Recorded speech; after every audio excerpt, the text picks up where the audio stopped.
माला का बेटा जिद करता कि उसे मलेशिया भेजो, तो एक दिन उसने चौधरी से कर्जा लेकर शेखर को मलेशिया भेज दिया ताकि बेटा पैसे भेजेगा तो वो चौधरी का कर्ज उतार देगी। लेकिन वहां जाकर उसने माला को 1 रुपया भी ना भेजा और सारे पैसे पड़ोस की चाची को भेजने लगा, जिसने उसे अपनी बेटी से शादी करने का लालच दिया था।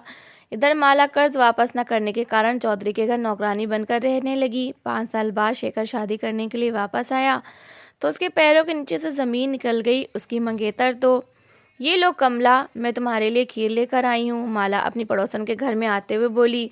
कमला चारपाई पर बैठी थी। माला को देखकर वो बुरी तरह से घबरा गई और बार बार छत की ओर देखने लगी। क्या बात है कमला, तुम्हारी तबीयत ठीक है नहीं है क्या? माला ने परेशानी से पूछा तो कमला ने लपक कर खीर की कटोरी उसके हाथ में ले ली। अरे नहीं नहीं भाभी, मैं तो बिल्कुल ठीक हूँ, आपने क्यों कष्ट किया? शेखर के हाथ खीर भेज देती। कमला ने जिससे माथे पर आया पसीना साफ किया। माला थोड़ा उदास सी हो गई। क्या बताऊं कमला, शेखर मेरी एक बात नहीं सुनता, घर में टिकता ही कहाँ है कि उससे कोई काम करवाऊं। आज भी सुबह से घर से निकला हुआ है, न जाने कहाँ सारा दिन आवारागर्दी करता रहता है। इंटर के बाद से ना उसने पढ़ाई पर ध्यान दिया और ना कोई काम काज करता है।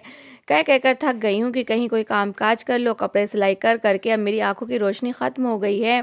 अब मुझसे घर का खर्च नहीं उठाया जाता। माला की बात पर कमला शायद कोई जवाब देती, लेकिन अगले ही पल सीढ़ियों पर से कुछ आवाज सी आई। माला ने चौंक कर वहां देखा। शेखर हंसता हुआ सीढ़ियों उतर रहा कर नीचे आ रहा था। माला का दिल धक से रह गया। शेखर यहाँ था, लेकिन कमला ने तो उसे कुछ नहीं बताया था। माला ने सवालिया नजरों से कमला को देखा तो वो थोड़ा शर्मिंदा सी हो गई। अरे भाभी, मुझे बताना याद ही नहीं रहा।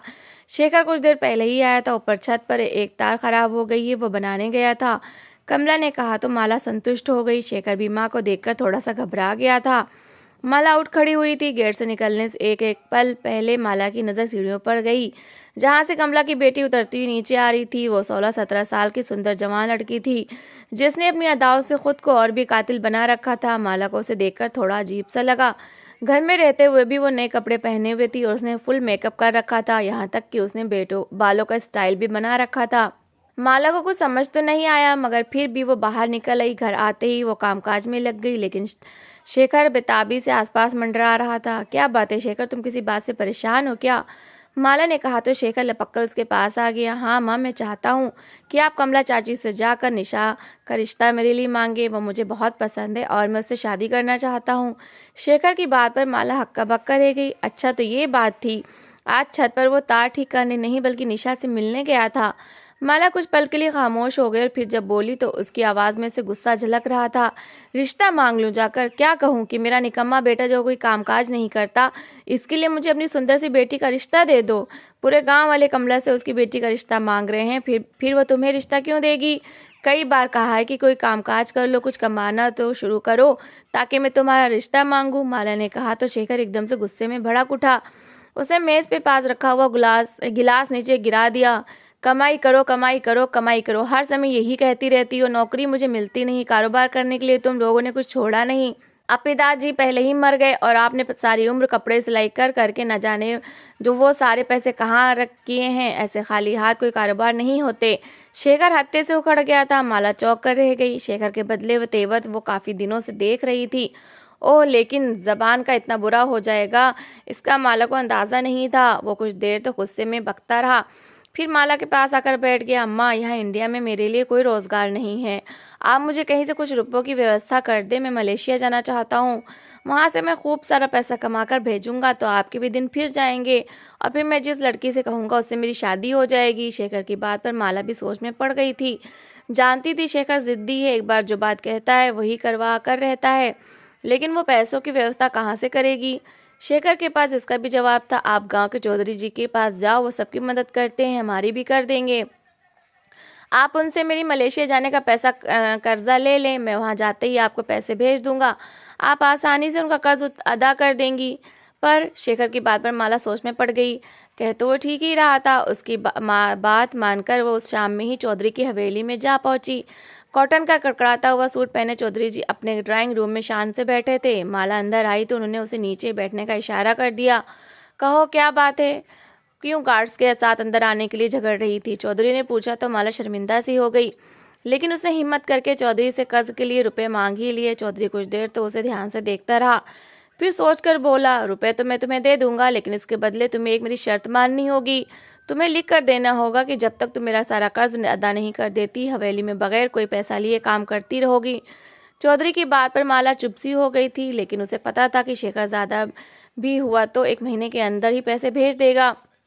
उसने चौधरी की बात मान ली और लिखकर साइन भी कर दिए। चौधरी से रुपए लेकर वो वापस आई तो शेखर इतने सारे रुपए देखकर बहुत खुश हुआ। उसने अगले ही दिन अपनी मलेशिया जाने के लिए कोशिश तेज कर दी थी। कुछ समय में उसके मलेशिया जाने की व्यवस्था हो गई। माला से मिलकर और वादा करके कि वो जल्दी खूब सारे पैसे भेजा करेगा, शेखर मलेशिया चला गया।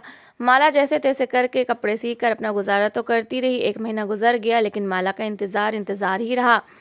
शेखर ने कोई पैसा नहीं भेजा। 1 महीना गुजर चुका था। माला ने कई बार शेखर को उस नंबर पर कॉल करने की कोशिश की जो वो देकर गया था, लेकिन कोई फ़ोन ना उठाता था। अब तो माला को सच में परेशानी होने लगी थी। उस दिन जब वो सुबह उठकर घर के कामकाज में लगी थी, तब उसका दरवाज़ा ज़ोर से बजा। माला ने जब दरवाज़ा खोला तो घबरा गई, क्योंकि सामने चौधरी की हवेली से उसका खास आदमी खड़ा था। उसने मूंछों को बल देते हुए माला को सिर से पैर तक देखा। माई पैसे लेकर भाग गई हो? चौधरी पूछ रहा था कि उधार की पहली किश्त अब तक अदा नहीं आई, कब भेजोगी? तुमने पहली तारीख का वादा किया था। उस आदमी की बात पर माला का दिल चाहा वो अपना सर पीट ले, और पैसे तो वो तब देती ना जब शेखर उसे पैसे भेजता। माला ने यही बात उस आदमी को समझाने की कोशिश की, लेकिन वो हत्थे से ही उखड़ गया। माई, चौधरी लोग ये बात नहीं मानते। चौधरी का कहना है कि अगर तुम्हारे पास पैसे देने के लिए नहीं है तो हवेली में आकर कामकाज करना शुरू कर दो, वरना वो पुलिस भेजकर तुमको उठवा भी लेगा। वो आदमी अपनी बात कहकर चला गया था। माला वहीं सहमी खड़ी रह गई। उसने घबरा कर अंदर आकर दोबारा शेखर को फ़ोन मिलाया, लेकिन इस बार भी उसका फ़ोन किसी ने नहीं उठाया था। परेशानी से उसकी हालत ख़राब हो रही थी। उसके पास और कोई अपना तो था नहीं जिसे वो अपने दिल का दर्द सुनाती। बस एक कमला ही थी। वो जल्दी से कमला के घर चली आई। दरवाज़ा खुला था।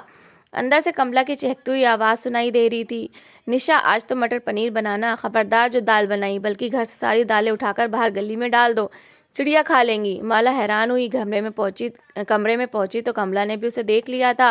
वो एकदम चौंकी। उसकी रंगत उड़ गई थी। क्या बात है कमला, आज बड़ी खुश नजर आ रही हो? पहले तो तुम दालें भी संभाल संभाल कर रखा करती थी, और आज निशा को कह रही हो सारी दाल फेंक दो। सब ठीक तो है? माला ने कहा तो कमला घबरा गई थी। अरे बस भाभी, कुछ नहीं, दालें खा खाकर जी भर गया, इसलिए आज मटर पनीर बनवाया है। तुम बैठो, सब ठीक तो है, क्या हुआ? माला ने साफ महसूस किया कि बात के आखिर में कमला का लहजा थोड़ा अजीब सा हो गया है, जैसे वो उसके आने पर खुश ना हो। माला एक पल तो खामोश रही। बस क्या बताऊं कमला, बहुत ज़्यादा परेशान हूँ। चौधरी से उधार पैसे लेकर शेखर को बाहर भेजा था, लेकिन अब तक उसका कोई अता पता नहीं है। उसने पैसे भी नहीं भेजे, और ख़ुद उसकी तरफ से भी मुझे बहुत परेशानी है, न जाने वो वहाँ ठीक भी है या नहीं। माला ने हल्की सी आवाज़ में कहा था। कमला कुछ पल तो इधर उधर देखती रही, अपने कान को जाने लगी। तभी माला की नज़र उसके हाथ में पहने सोने के कंगन पर पड़ी। अरे ये तो सोने का कंगन लग रहा है, ये तुमने कब बनवाया? माला की आवाज़ में हैरत उतर आई थी। वो कमला की हालत को अच्छी तरह से जानती थी। पति के मरने के बाद तो वो अपनी रोजी रोटी ही बड़ी मुश्किल से पूरा किया करती थी। ज़मीन का एक छोटा सा टुकड़ा था, जहाँ से मिलने वाली थोड़ी सी आमदनी से वो अपना और निशा का गुजर बसर किया करती थी। ऐसे में उसके हाथ में सोने का कंगन कहाँ से आया? कमला ने फौरन अपनी कलाई वापस खींची। अरे हटो पीछे, नज़र मत लगा देना, बस आ ही गए थे कहीं से, पैसे तो बनवा लिया, अब क्या सफाई देती फिरूं सबको? वो गुस्से से बोली। माला हक्का बक्का रह गई। तभी किचन से निशा अंदर आई। माला को देखते ही उसके होठों पर मुस्कुराहट सी आई। उसने दूर खड़े खड़े ही माला को नमस्ते किया। उसके हाथ में महंगा आईफोन था।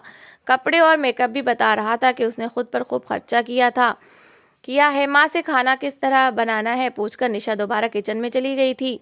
कमला तो माला को घास डालने पर तैयार ही नहीं थी। माला को आज वो कुछ बदली बदली लग रही थी। वो उसे अपना दुखड़ा क्या सुनाती। तंग आकर वह उठ गई। अच्छा कमला, मैं चलती हूँ, माला ने कहा तो कमला ने जैसे सुनकर अनसुना कर दिया। माला दुखी दिल के साथ कमरे से बाहर निकली। किचन के पास से जाते हुए उसके कानों में निशा की खनखनाती हंसी की आवाज़ पड़ी। अरे बस भी करो शेखर, और कितना अपने प्यार का सबूत दोगे? पहले ही तुमने लाखों रुपए भेज दिए हैं। माँ को तो समझ नहीं आ रहा कि इतने पैसे खर्च कहाँ करूँ। मैंने तुम्हारे कहने पर महंगा आईफोन ले लिया है, अब मैं रोज़ तुमसे इस आईफोन पर बातें किया करूंगी, वो हंसते हुए कह रही थी। माला का पैर वहीं रुक गए। आसमान उसके ऊपर टूट पड़ा था। शेखर ने माँ को पैसे भेजने के बजाय सारे पैसे कमला और उसकी बेटी को भेज दिए थे। निशा हंस हंसकर शेखर से और भी कुछ कह रही थी। शायद वो उससे और रुपए भेजने का कह रही थी। माला को शर्मिंदगी सी होने लगी। अब वो किस मुंह से शेखर से बात करे, लेकिन उसने फैसला कर लिया था कि घर आते ही वो एक बार फिर उसका नंबर मिलाएगी। थके कदमों से वो जिस समय अपने घर के दरवाजे पर के पास पहुंची, उसका रंग ही उड़ गया, क्योंकि दरवाजे के बाहर चौधरी के भेजे हुए कई आदमी खड़े थे जो खा जाने वाली नजरों से माला को देख रहे थे। ले चलो इस बुढ़िया को जो झूठ बोलकर चौधरी के से सारा पैसा ले गई है और अब वापस करने को तैयार नहीं है, एक आदमी ने कहा। तो बाकी दोनों गार्ड्स आगे बढ़कर माला को पकड़कर खींचने लगे। माला गिड़गिड़ाने लगी, मुझे बस एक बार घर के अंदर जाने दो, मैं अपने बेटे को फोन करना चाहती हूँ, हो सकता है इस बार वो मेरा फोन उठा ले। माला की मिन्नत करने पर शायद उस नौकर को दया आ गई थी, उसने माला को अंदर जाने की अनुमति दे दी। माला घर के अंदर आई और मोबाइल उठाकर एक बार फिर शेखर को फोन मिलाने लगी। कई बार फोन मिलाने के बाद भी शेखर ने फोन न उठाया। माला की आंखों से आंसू बहने लगे, मगर एक आखिरी कोशिश पर उसने दोबारा फोन मिलाया। शायद इस बार तंग आकर शेखर ने फोन उठा लिया था। क्या मुसीबत है माँ, क्यों फ़ोन किए जा रही हो? मैं यहाँ पर काम करता हूँ, आपका फ़ोन सुनने के लिए फ्री नहीं बैठता। फ़ोन उठाते ही वो गुस्सा करने लगा। माला बुरी तरह से रोने लगी। बेटा, चौधरी के आदमी मुझे पकड़ने आए हैं क्योंकि मैंने उनके पैसे अदा नहीं किए। तुमने मुझे पैसे नहीं भेजे बल्कि कमला को पैसे भेज दिए हैं। माला इतना ही कह सकी। दूसरी ओर शेखर एक पल के लिए चुप सा हुआ और फिर बोला, अम्मा, मैं निशा से शादी करना चाहता हूँ। उसने मुझसे कुछ पैसे मांगे इसलिए मैंने उसे भेज दिए हैं, और वैसे भी मैं यहाँ किस लिए हूँ? चौधरी से पैसे अगर आपने लिए हैं तो आप उन्हें टाल दें या कुछ भी करें, दोबारा मुझे फ़ोन मत कीजिएगा। मेरे पास पैसे हुए तो मैं आपको भेज दूंगा, वरना मुझसे उम्मीद मत रखना। खटाक से उसने फ़ोन बंद कर दिया। माला कभी मोबाइल को देखती और कभी दरवाजे के बाहर खड़े गार्ड्स को, लेकिन अब कुछ नहीं हो सकता था। कांपते हाथों से मोबाइल नीचे गिर गया। गार्ड ने आगे बढ़कर माला को पकड़ लिया था। अब वो उसे घसीटते हुए हवेली की ओर ले जा रहे थे। शायद चौधरी का ही आदेश था कि उसे गाड़ी में नहीं बल्कि पैदल घसीट कर लाना है। माला की हालत खराब होने लगी। चप्पल रास्ते में ही कहीं पाँव से उतर गई थी, साड़ी भी झूलने लगी। माला जिस समय हवेली तक पहुंची, चौधरी सामने शान से बैठा था। झूठ बोलती है बुढ़िया, धोखे से रुपए लेती है, तुझे अंदाजा नहीं है कि हवेली में तेरे साथ क्या होगा? वो मूंछों को ताव देते हुए धमकी दे रहा था, मगर माला के अंदर अब हिम्मत कहाँ थी कि वो कुछ कहती। चौधरी ने हवेली की मुख्य नौकरानी को आदेश दिया था कि सारे काम माला से करवाए जाएं। वो तो पहले ही तैयार थी। सुबह भोर से लेकर रात तक वो माला को फिरकी की तरह घुमाए रखती। तेज ठंड में माला सारे कपड़े हाथ से धुलवाए जाते। ठुठुरते हाथों से माला कपड़े धोने का काम खत्म करती तो पूरी हवेली में पोछा लगाने का काम माला के सुपुर्द कर दिया जाता। वो पोछा लगाकर हटती तो वो उसे खाना बनाने के लिए खड़ा कर देती। वो कई कई डिशें एक साथ बनाती। शाम तक उसकी हालत हो जाती कि पैरों में जरा भी जान न बचती। रात को जब वो अपनी टूटी फूटी चारपाई पर सोने के लिए लेटती तो उसकी आंखों से आंसू जारी हो जाते। इतनी मेहनत का तो उसने जिंदगी भर सोचा भी नहीं था।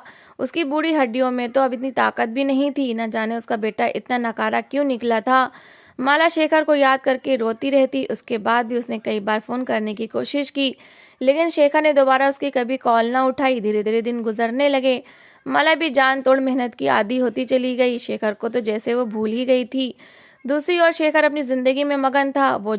वो वहाँ दिन रात कोशिशें करके रुपया रुपया जोड़ रहा था। निशा से वो प्यार करता था। इतनी सुंदर लड़की उसे पूरे गांव में कहीं नहीं मिलनी थी, इसीलिए वो जो भी फरमाइश करती शेखर सर के बल उसे पूरी कर देता। कभी ओवर टाइम लगाता और कभी दोस्तों से कर्ज लेता, लेकिन निशा को हर महीने वो उतने रुपए भेजता जितने वो मांगा करती थी।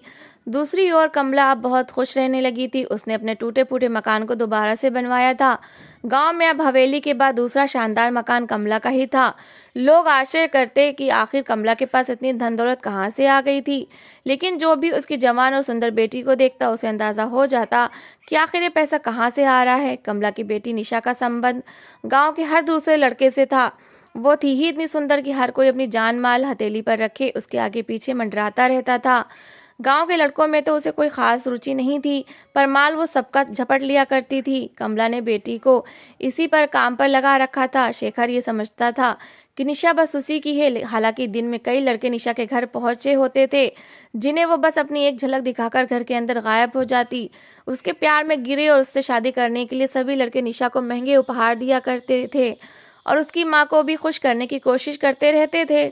सिलसिला शायद इसी तरह चलता रहता, मगर माला के दिल से निकली आहों ने आसमान को हिलाकर रख दिया था।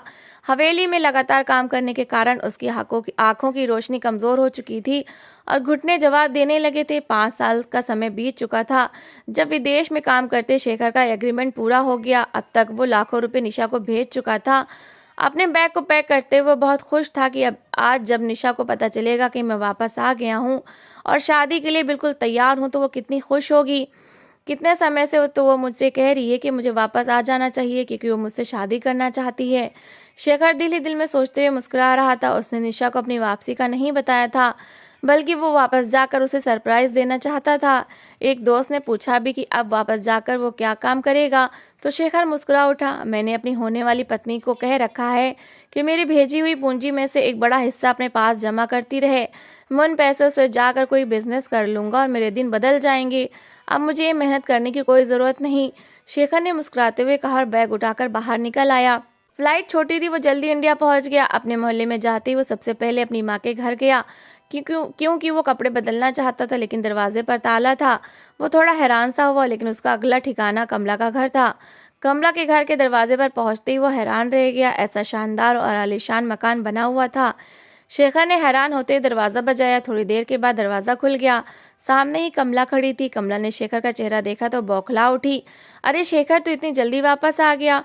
कुछ दिन कमाई तो कर लेता। बगैर उसका हालचाल पूछे कमला ने कहा। शेखर थोड़ा शर्मिंदा सा हुआ, मगर उसकी नजरें अंदर निशा को ढूंढ रही थी। वो खुद ही घर के अंदर चला गया। क्या बात है कमला चाची, घर में बड़ी रौनक लग रखी है। नए कपड़े निकले हुए हैं और बाहर लाइटें भी लगी हैं।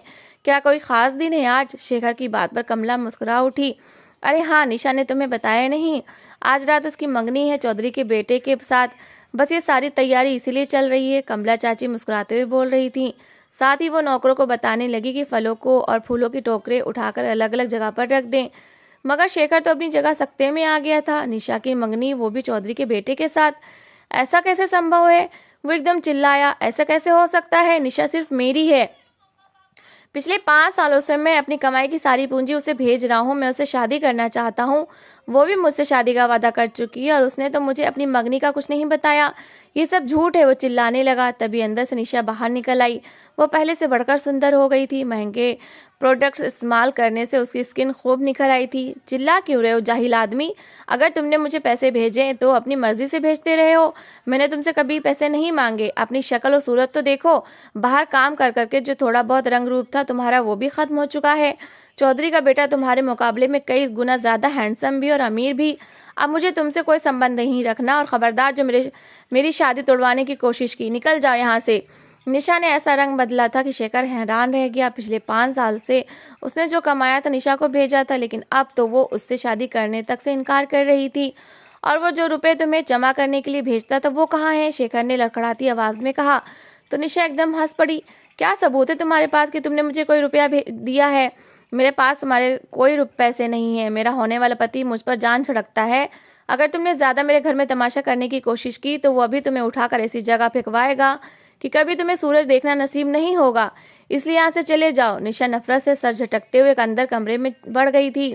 कमला चाची भी मुस्कुरा रही थी। शेखर का दिल चाहा वो सर पकड़कर जमीन पर बैठता चला जाए। तो क्या निशा ने उसे इतना समय बेवकूफ बनाया था? साफ जाहिर था कि निशा इससे बात तक नहीं करना चाहती, मगर वो इतनी आसानी से हार मानने वाला नहीं था। उसकी सारी जमा पूंजी लग चुकी थी। वो सीधा कमला के घर से निकला और भागते हुए चौधरी की हवेली की ओर जाने लगा। हवेली ज्यादा दूर नहीं थी। सजावट का वहां भी यही हाल था। शेखर को गार्ड्स ने अंदर शायद देखा नहीं था। वो सीधा खुले दरवाजे से अंदर चला गया। उसका इरादा था कि वो चौधरी के बेटे से खूब झगड़ा करेगा और अपनी निशा को उसका नहीं होने देगा। चौधरी का बेटा कहाँ है? मुझे उससे मिलना है। पोछा लगाती एक बूढ़ी सी औरत से उसने चिल्लाकर पूछा। वो औरत बड़ी मुश्किल से मुड़ी और उसी पर शेखर के ऊपर जैसे आसमान टूट पड़ा। वो बूढ़ी औरत जिसकी कमर झुकी हुई थी और चेहरे पर झुर्रियां थी, वो कोई और नहीं बल्कि उसकी माँ माला थी। माला आंखों के ऊपर हाथ रखे उसे देख रही थी, शायद पहचानने की कोशिश कर रही थी। माँ, आप यहाँ क्या कर रही हैं? शेखर लड़खड़ाते कदमों से आगे आया। माला ने उसे पहचान लिया था। उसकी आंखों से आंसू बहने लगे। मेरा बेटा वापस आ गया। वो उसके हाथ और माथा चूम रही थी। शेखर शर्मिंदगी की हालत में गिरा जा रहा था। आप यहाँ हवेली में काम क्यों कर रही हैं? और आपने अपनी ये क्या हालत बना रखी है? वो माँ से पूछ रहा था। माला ने आंसू साफ किए और कहने लगी, तुम्हें याद है, तुम्हें मलेशिया भेजने के लिए मैंने चौधरी से रुपए उधार लिए थे, मगर उसने मुझसे उस टाइम पेपर पर लिखवाया था कि अगर रुपए वापस नहीं किए तो मैं जिंदगी भर यहाँ नौकरी करती रहूंगी। बस उसी का कर्ज अदा कर रही हूँ। सुबह से लेकर शाम तक काम करती हूँ और साथ में मार भी सहन करती हूँ क्योंकि मैंने उनके पैसे नहीं दिए, जबकि तुमने सारे पैसे सिर्फ कमला और निशा को ही भेजे। और देख लो, निशा आज तुम्हें छोड़कर चौधरी के बेटे से मंगनी कर रही है। हवेली में शादी की तैयारियां चल रही हैं। चौधरी का लड़का कहता है कि निशा उससे बहुत प्यार करती है और वो खुद भी उसका दीवाना है। वो भी तुम्हारी तरह यही समझता है कि निशा पूरे गांव में सिर्फ उसी से प्यार करती है। माला की आवाज़ कमजोरी के कारण डूब गई थी। वो लड़खड़ाकर नीचे बैठ गई। शेखर ने जल्दी से माँ को संभाल लिया था। मुझे माफ़ कर दे माँ, मैं निशा की बातों में आ गया, लेकिन आज मुझे उसकी असलियत पता चल चुकी है। आप मुझे सिर्फ इतना बताएं कि चौधरी का बेटा कहाँ है। माला ने खामोशी से एक और इशारा कर दिया। शेखर वहां से उठा। सामने ही चौधरी का बेटा सोफे पर बैठा चाय पी रहा था। वो बड़ा खुश था। शेखर खामोशी से सामने जाकर खड़ा हो गया। पहले तो वो चौंका। शेखर ने खामोशी से जेब से मोबाइल निकाल कर उसके सामने कर दिया। चौधरी के बेटे का रंग उड़ गया। मोबाइल में निशा की कई तस्वीरें थीं। कुछ फोटो तो गंदी भी थीं, यूं जैसे उसने शेखर के कहने पर ये फोटो लेकर भेजी हो। उसके 5 साल के मैसेजेस का सारा रिकॉर्ड शेखर के पास सुरक्षित था। यहाँ तक कि शेखर ने उसे जितने भी रुपए भेजे थे उन सब का भी रिकॉर्ड अपने पास रखा हुआ था। ये सब क्या है? चौधरी का बेटा भड़क उठा, मगर शेखर ने उसे सारी कहानी सुना दी थी। उसके चेहरे का रंग उड़ गया। पहले तो वो प्यार में अंधा हो रहा था, फिर उसने नौकरों को भेजा और शाम तक उसे पता चल गया कि सच में निशा का संबंध गांव के हर दूसरे लड़के से है। अब वो पछता रहा था। शेखर निशा को देने के लिए हर हीरे का सेट बनवा कर लाया था जो वो उसे शादी का उपहार देना चाहता था। उसने खामोशी से वो सेट जाकर बेच दिया। उसे इतने रुपए मिल गए कि वो कारोबार भी कर सकता था और चौधरी को उसका उधार भी दे सकता था। पैसा वापस मिलते ही चौधरी ने उसकी माँ को जाने की अनुमति दे दी। शेखर माँ को लेने गया तो ये एकदम चौंक सा गया। कमला और उसकी बेटी निशा दोनों पोछा लगा रही थी। उनकी हालत नौकरों से भी बुरी थी। ये दोनों यहाँ क्या कर रही हैं? उसने माँ से पूछा। माला मुस्कुरा दी। धोखा देने के कारण चौधरी के बेटे ने इन दोनों को यहाँ नौकर रख लिया है। अब ये दोनों भी जिंदगी भर यहाँ काम करेंगे। माला ने कहा तो शेखर मुस्कुरा उठा। इनका यही अंजाम होना चाहिए। माँ का हाथ थामकर वो हवेली से बाहर निकल आया। उसने जल्दी कारोबार सेट कर लिया था और माला की सेवा करने लगा था। उसके बाद माला ने उसकी एक अच्छी लड़की से शादी कर दी।